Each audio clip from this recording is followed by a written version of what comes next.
What happens when a country loses the one road its entire economy depends on, and the war that broke it isn't even close to being over? For months, this fight was about ships and missiles out at sea. Then, almost quietly, it turned into something far more ordinary. Roads, bridges, a tunnel nobody outside the region had ever heard of. Before we go further, do 3 quick things for me. Hit the like button so this video reaches more people who need to see it. Drop a comment telling me where in the world you're watching from right now.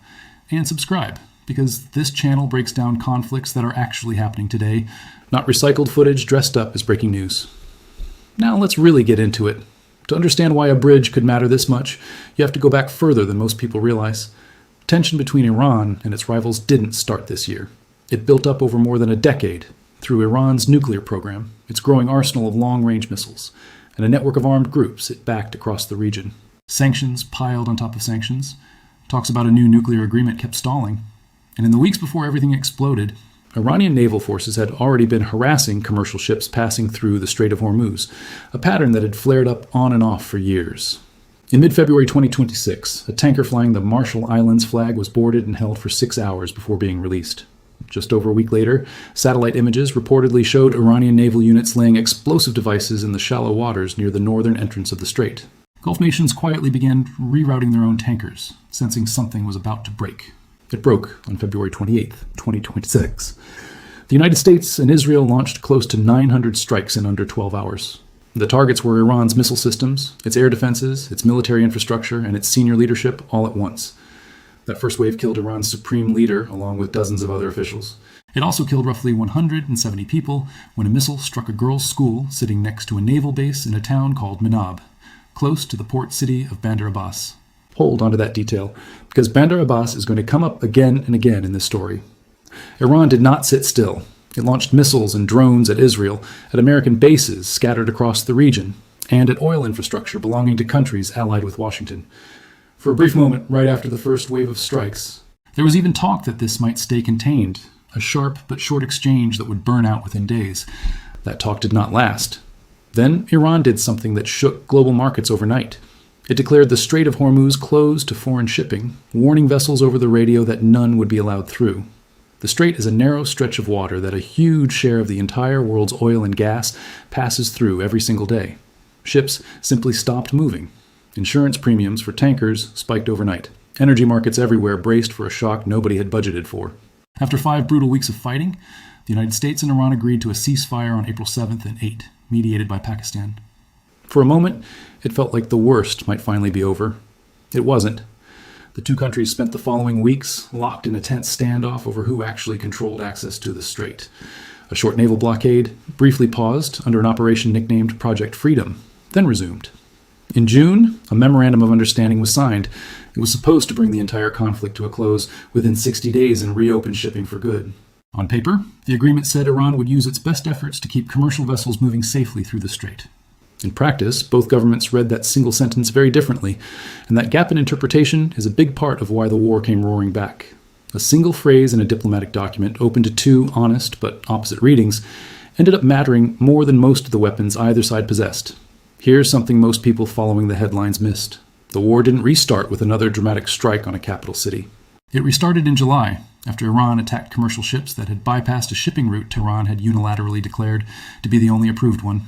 Within days, the ceasefire was effectively dead, and the United States expanded its bombing campaign into southern Iran with a very different kind of target in mind. Not missile depots, not radar stations, roads. This is where the part of the story most people never followed closely actually begins. Bandar Abbas sits right at the edge of the Strait of Hormuz. It is one of Iran's most important ports, the kind of place where fuel, weapons, spare parts, and everyday goods all move through on their way to the rest of the country. But a port only matters if the roads leaving it actually work. Trucks need somewhere to go once cargo hits dry land. Take away those roads, and a port full of ships becomes a warehouse with nowhere to send its goods. Every ship docking there is only as useful as the highway waiting on the other side of the dock. That is exactly the vulnerability the United States started exploiting in the middle of July 2026. Over a 7-day stretch, American strikes hit bridges, a tunnel, a railway station, an airport, and power infrastructure across the province surrounding Bandar Abbas. Iranian officials in the region reported that 6 bridges alone were destroyed or damaged in one county in a single wave. The list read almost like a road map, being erased one line at a time. The Garve Bridge, the Lataden Bridge, which crosses the Cole River and connects coastal communities west of the port, the Maru Bridge, sitting on a route toward a nearby town, even a brand new bridge still under construction on an alternate route, built specifically so traffic could bypass the older roads, got hit before it was ever finished. Picture what that actually looked like on the ground while it was happening. One bridge after another, showing up damaged or gone in official reports over the space of just a few days, each one a route families and truckers had used for years without a second thought. Local officials said the strikes killed at least 7 to 8 people in and around one of those bridges alone. Iran's energy ministry reported damage to power lines near Bandar Abbas and asked residents to start conserving electricity. Further along the coast, a surveillance tower at Chabahar port was left collapsed after a separate round of strikes. American forces also boarded a tanker attempting to test the naval blockade during the same stretch, underlining just how many fronts were active at once. Land, sea, and air, all moving at the same time, all feeding into the same larger campaign against a single stretch of coastline. None of this made front-page news the way a missile hitting a city center might. But taken together, it was one of the most sustained campaigns against a single region's infrastructure in the entire war. If you're starting to see how much this war changed shape while almost nobody outside the region was watching, that's exactly the point of this video. Subscribe now if you haven't already, and tell me in the comments which detail in this story surprised you the most, because it only gets heavier from here. This wasn't actually the first time a bridge in Iran had become a target. Back in April, before the ceasefire even fully broke down, the United States struck an unfinished bridge near Karaj, a city west of Tehran known as the B-1 Bridge. The strike happened on a public holiday when families traditionally spend the day outdoors together. 2 missiles hit the bridge. 8 civilians were killed and more than 95 were wounded. Iranian officials said a second strike hit the same area shortly after the first, once rescue workers had already arrived to help the wounded, a pattern known in military language as a double-tap strike. The provincial deputy governor said the people killed were ordinary families out celebrating the holiday underneath the bridge when it was hit. Washington, for its part, described the bridge as an unfinished structure that could have eventually served as a military supply route. Both of those facts being true at the same time tells you almost everything about how blurry this war made the line between a legitimate target and a civilian tragedy. Think about the strange position that single bridge strike put everyone in. If you were a family member of someone killed that day, you would remember it as a massacre of civilians on a holiday, nothing more and nothing less. If you were a military planner in Washington, you might point to satellite images and intelligence reports suggesting the same bridge could, in the future, carry missile components north. Both perspectives can be sincerely held. Both can also be true at the same time. And that is exactly what makes wars like this one so difficult to judge from the outside, no matter how strongly people online insist the answer is obvious. That tension did not fade by July. It got worse. Legal experts who track the rules of armed conflict raised serious concerns about strikes on bridges and infrastructure that ordinary people rely on every day, not just soldiers moving supplies. Those same experts pointed out that Iran had been doing something similar in return. After the United States expanded its strikes on the roads leading toward Bandar Abbas, Iran responded by hitting a desalination plant in Kuwait, a facility that produces drinking water for civilians, not a military target in any traditional sense. Both sides, in other words, had shifted toward attacking the systems the other needed just to keep functioning day to day, and both were paying a human price for it. Let's slow down here, because this is the part of modern warfare that rarely gets explained clearly. Destroying a bridge or a tunnel isn't really about the explosion itself. It's about time and distance. A truck that used to make a delivery from the port to a base further inland in a single afternoon suddenly needs an entire extra day, sometimes more, once the direct route disappears. Fuel that was supposed to arrive within hours gets stuck behind convoys crawling along narrow secondary roads that were never designed to carry that kind of traffic. Spare parts for damaged equipment sit waiting in a warehouse because there's no fast way to move them to where they're actually needed. None of that shows up dramatically on camera. All of it slows down an entire country's ability to respond, resupply, and recover quietly day after day. Think of it like the human body losing a major artery instead of taking a direct hit to the heart. Nothing stops instantly, but everything downstream starts working harder, running slower, and wearing out faster than it should. That is what happened to an entire province built around one port and a handful of roads leading out of it. There's also a psychological cost that's easy to overlook in all of this. For years, roads like the ones around Bandar Abbas were treated as permanent fixtures. Military planners built entire logistics networks around the assumption that these routes would simply always be there. When infrastructure everyone assumed was safe suddenly isn't, it doesn't just create a physical problem, it creates doubt in every decision that follows. Do you reroute everything through slower, longer paths and accept the delay? Or do you try to rebuild quickly and risk losing even more the next time strikes come?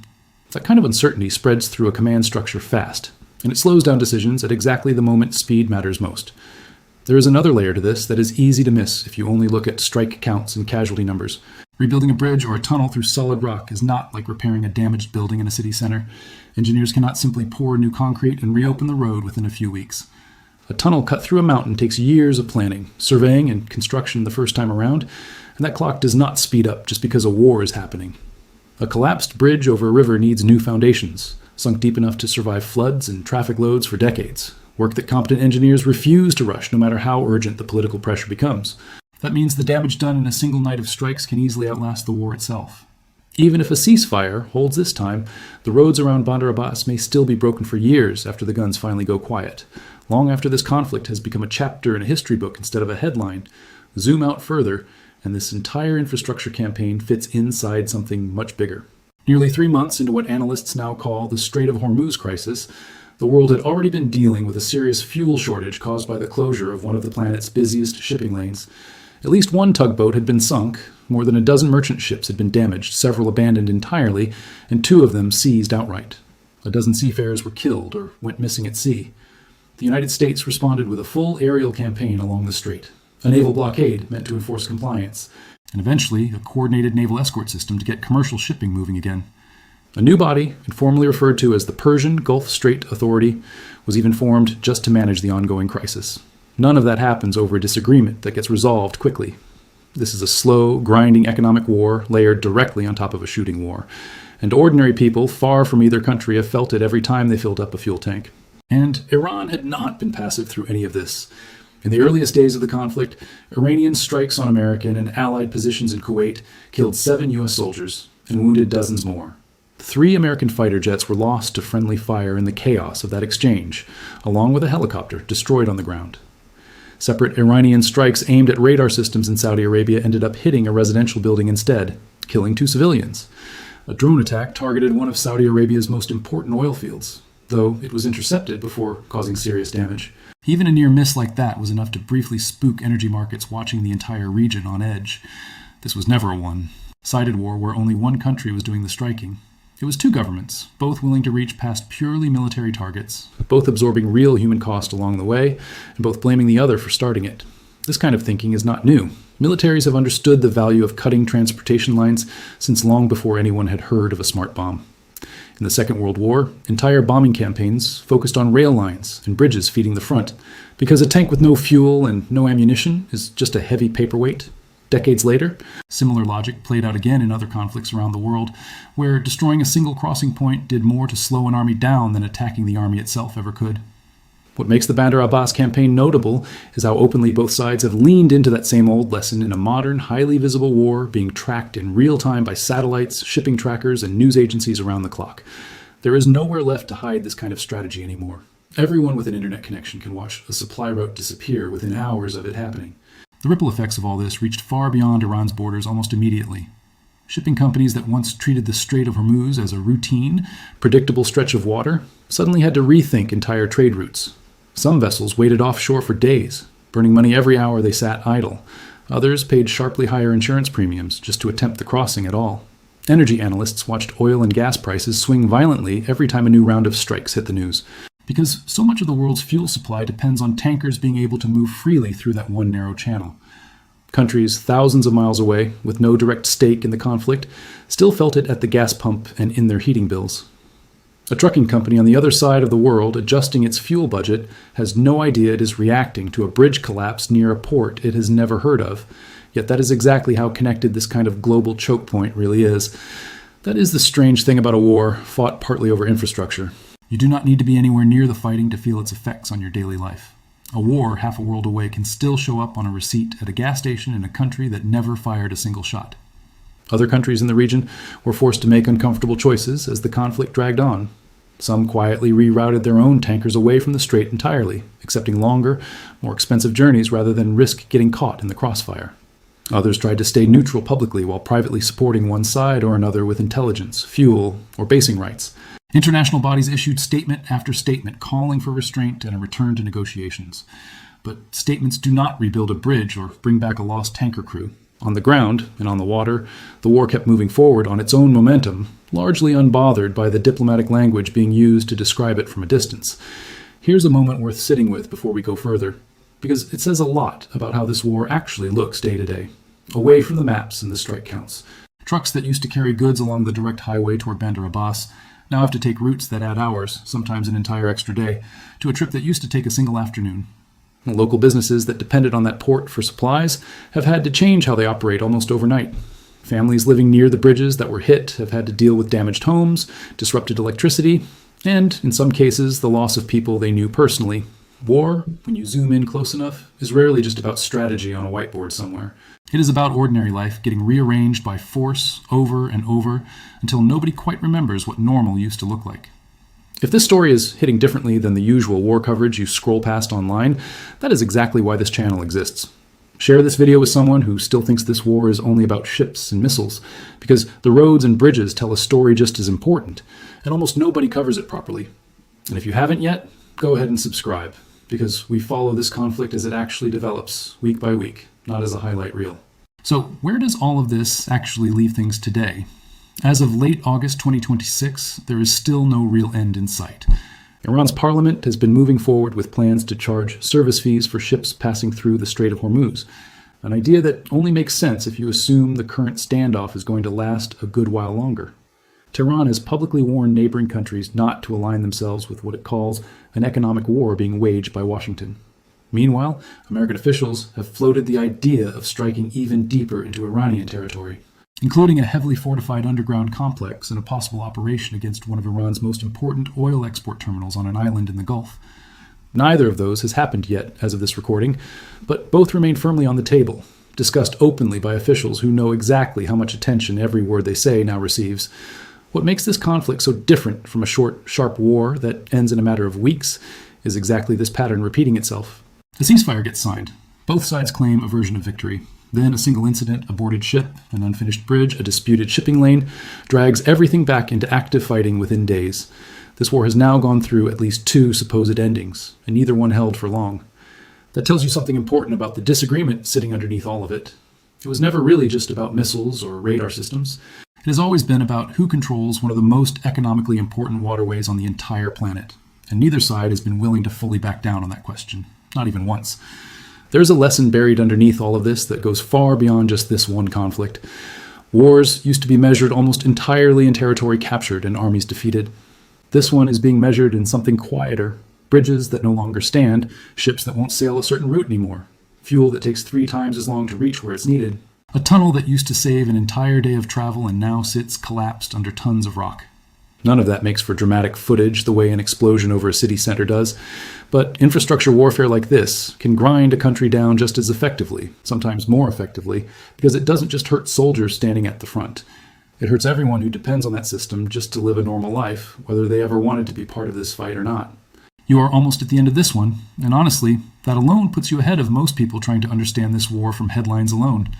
If you want the next breakdown the moment it goes up, make sure notifications are turned on after you subscribe, because this conflict is not slowing down anytime soon. And that is really the uncomfortable truth sitting at the center of this entire story. Both governments involved have justified these strikes using the language of military necessity. Both have also caused civilian deaths doing it, whether it was a girls' school near a naval base, families gathered under a bridge on a holiday, or a residential building near a radar site hundreds of miles from where the missile was actually aimed. War rarely stays as clean as the press briefings describing it. The moment infrastructure becomes a battlefield, the line between soldier and civilian gets blurry fast, and the people caught in that blur almost never had any say in how this war started in the first place. So what happens next? Nobody watching this conflict closely is confident enough to say for certain, and anyone who tells you otherwise is guessing.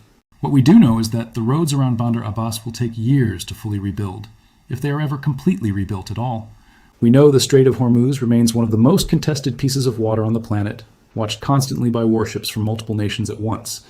We know that both Tehran and Washington have shown, again and again, a willingness to escalate the moment they feel the other side has crossed a line, real or perceived.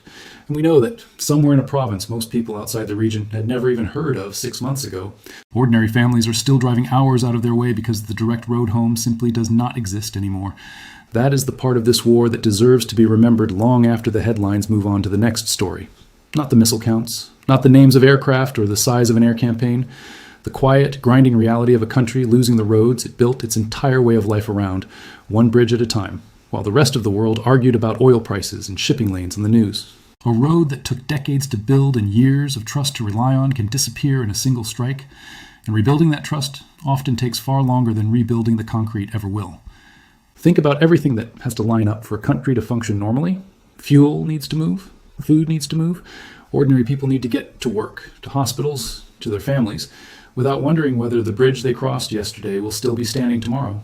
War strips all of that certainty away, quietly, road by road, until the basic act of getting from one place to another becomes something people have to plan around instead of take for granted. That is a cost that never shows up in a casualty count or a strike tally, but it shapes daily life for millions of people long after the news cameras move somewhere else. And maybe that is the real question worth carrying away from this whole story. Not who is winning this war on any given week, because that answer keeps changing depending on who you ask and which week you're looking at. The real question is what it actually costs a country, and the ordinary people living inside it, when the systems they depend on every single day become targets in a fight they never chose to be part of. Bandar Abbas did not start this war. Its bridges did not choose to become battle lines. But they are the ones paying for it night after night, while the rest of the world watches the bigger headlines and moves on. Wars end eventually. They almost always do, one way or another, but the roads left behind rarely go back to being just roads again. They become reminders, quiet ones, of exactly how fragile the systems people build their entire lives around can turn out to be, and how quickly all of that can change once a war decides those systems are worth targeting. If a story like that is worth understanding properly, instead of just skimming past in a headline, that is exactly the kind of thing this channel is built around. Hit subscribe, tap the bell for notifications, and I will see you in the next one, where we keep following this conflict as it actually unfolds, not as a dramatized version of it.